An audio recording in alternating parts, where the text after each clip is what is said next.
इस नई वीडियो में मैं आपके लिए एक मज़ाहिया नज़म लेकर आया हूँ जिसका उन्वान है अल्लाह रखी। मेरे दिल में धूम जिस लड़की ने मचा रखी है, मेरे दिल में धूम जिस लड़की ने मचा रखी है, नाम उस शौक हसीना का अल्लाह रखी है। नाम उस शौक हसीना का अल्लाह रखी है। मैं अल्लाह रखा हूँ वो अल्लाह रखी है। मैं अल्लाह रखा हूँ वो अल्लाह रखी है। शायद अल्लाह ने वो मेरे लिए बना रखी है।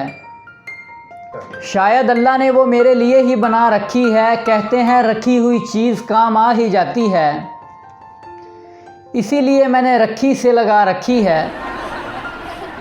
अब हकीकत तो ये बतलाने के लिए रखी है, अब हकीकत तो ये बतलाने के लिए रखी है कि रखी ने तो रातों की नींद उड़ा रखी है। कि रखी ने तो रातों की नींद उड़ा रखी है। ये क्या तुमने रखी रखी लगा रखी है, ये क्या तुमने रखी रखी लगा रखी है। कम वक्त रखी ने तो किसी और से लगा रखी है।